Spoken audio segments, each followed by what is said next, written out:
Hello everybody. I'm still waiting for radio gear to show up, but it's ordered. Should be coming sometime soon. But today I want to talk to you about changing the tires and what's involved with doing so on the TXT-2 chassis. This is a standard Clod Buster tire. As you can see, it's much taller.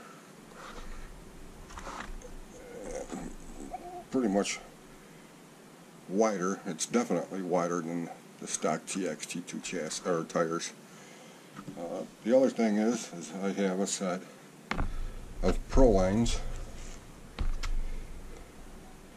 which are about just as tall, but wider and made out of a softer compound, and they have foams in them. The difference between the Pro lines, which these rims are discontinued now, but JConcepts makes a nice set which has 3 adjustable spacers to alter width that screw on to the back. Those are going to be my next step because I really don't like these tires either. I mean, I just don't like the way they look. They don't look really scale monster truck compared to the old school Clod tire. The other difference is it's got 5 little lugs on the back of the rim, where the TXT-2 also has 5 lugs, but they're bigger around, and I'll show you that in a minute. So let's take off a couple of these tires. I'll show you what's involved with this. And I'm trying to get the lighting just right, and my light sucks. The lighting in this place sucks.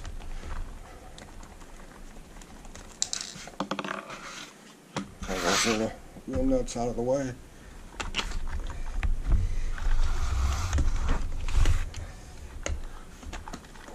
Okay. There's the lugs inside of a TXT-1 and TXT-2 wheel. They both have those large, looks like 5 mil lugs compared to 3 mils on the Clod Buster, 2.5, 3 mil, whatever. The wheel adapters themselves are also different. Clod Buster, TXT. There's also a huge height difference. And with that being said, being the height difference,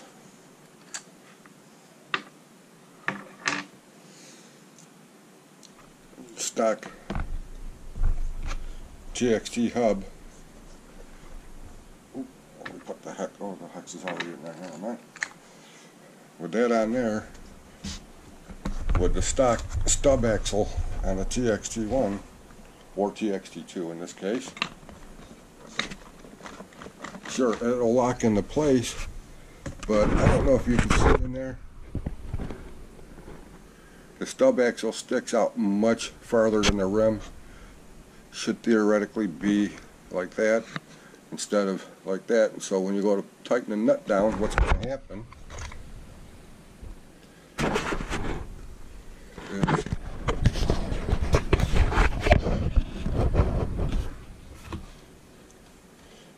this part of the stub axle protrudes through the hole in the rim, probably a good 4 or 5 millimeter, maybe 6. And with that being the case, it does not fit the Clod wheels all that easy.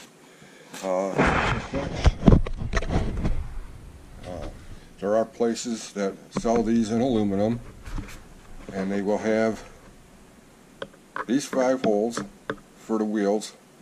That's for the lugs for the wheels, I guess you could say mesh into, yeah.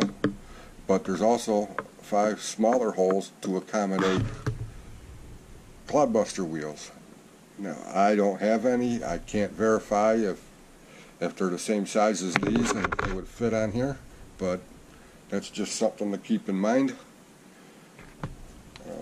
So to change that over to a clod axle, which I'm going to do right here because I have one right there as it rolls around.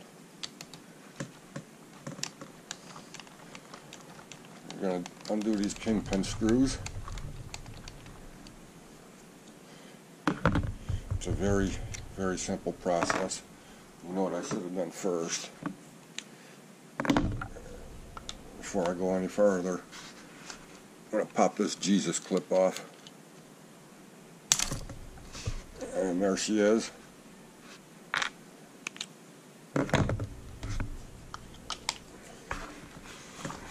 Flip the truck upside down here a little bit. I'm gonna do this bottom kingpin screw, shoulder screw, whatever you want to call it.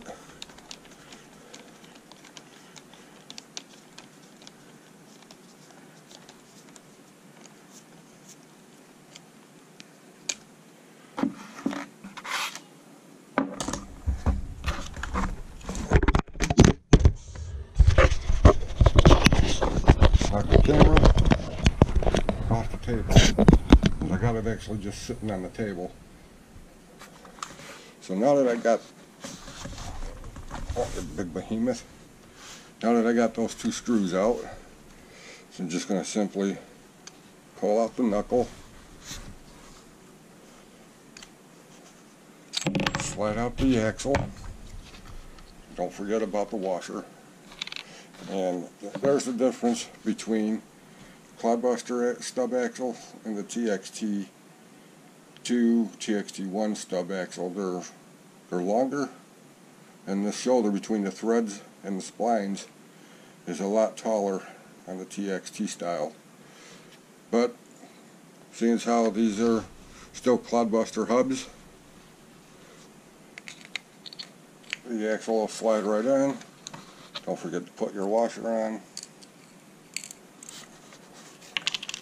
If I can get it in there, hold there. Okay. Take your clip.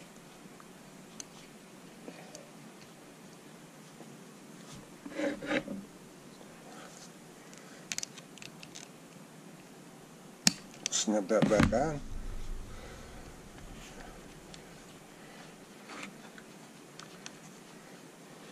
Line it up. Now, I'll probably only just do one of these, just to hold it in place, because you can't have them halfway in or halfway out because they will rub on the rims.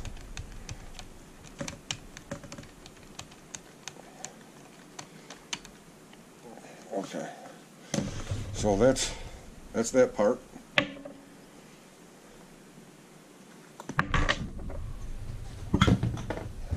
And I'm dropping all kinds of stuff. Slip on the Clod Buster wheel hub.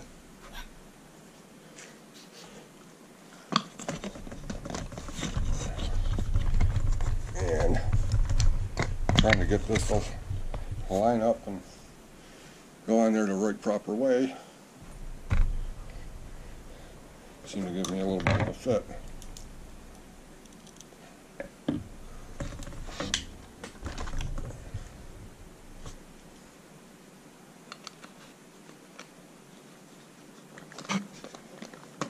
I took these tires off my Super Clod Buster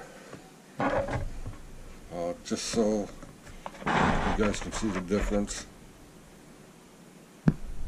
and what's what with it.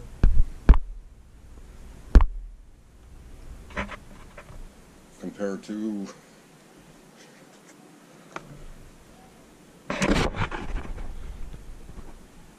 the stock one. Okay. Now the same thing is true for the Pro lines and the JConcepts, which I'm liking the design of the JConcepts a lot better than the Pro lines.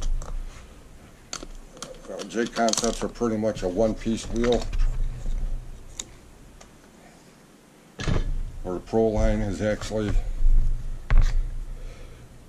multiple pieces with screws that go all the way around. But however, you could already see the drive hub in there, it does not use the wheel hex, or the wheel hub, excuse me. It just runs off the splines in there on the axle. If it'll focus, that'd be great. And these are 17.5mm offset rims. JConcepts has pretty much the same style. Again, you can alter those. These Proline ones you cannot alter. And there's also little planetary caps that go on there. But I recommend, if you're going to do that, get serrated nuts so they grip into the rims, because they will come loose. At least they do on my Clod. Stock wheel nuts, just a nylon lock nut. They come with these little planetary covers. JConcepts comes with covers too, and they come with two different ones. One's going to be an open face, so you could actually get your wrench in there to take the tires on and off, or solid one similar to this. And with that being said, bring it over here and I will try to show you the difference in the offset. You can see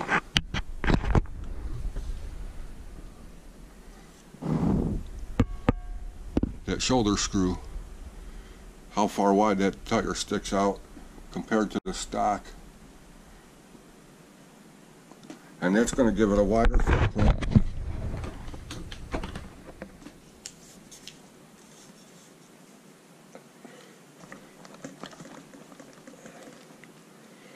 And actually, even with a Clod tire on there, you'll have to watch out for clearance issues up by the shocks, because they're going to turn a lot wider if they're a wider rim and tire. I'll show you what that looks like.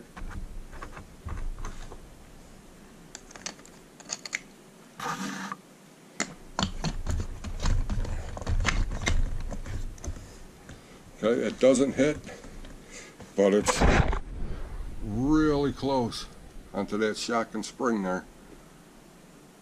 So maybe under compression or articulation, it may or may not hit. I don't know.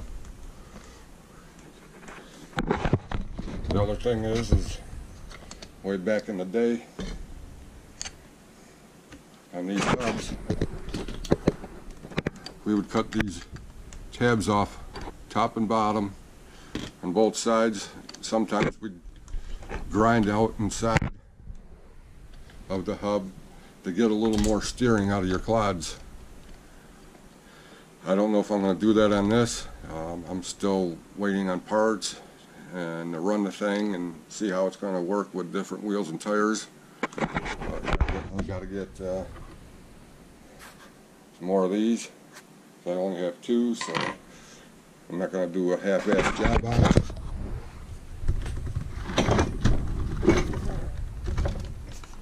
But the last time I looked,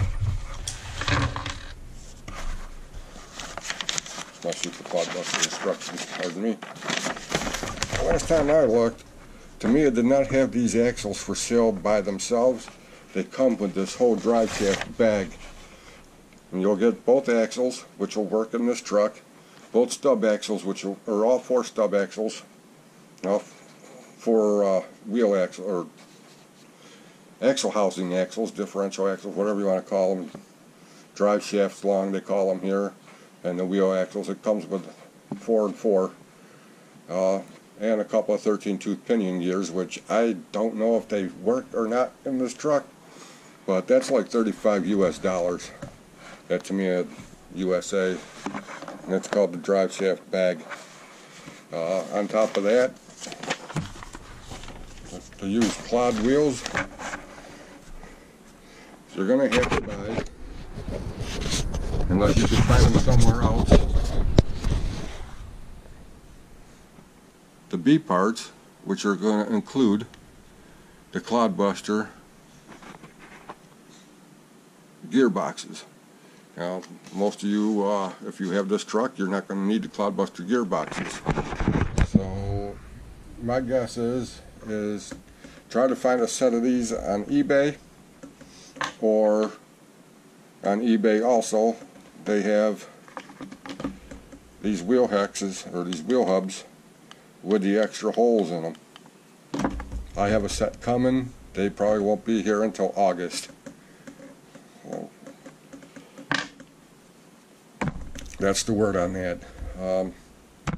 So happy trails, guys. Hope to see you on the run video and the radio installation on this. As soon as I get the parts, they should be here within the next few days. Until then, thank you for watching and have a good day.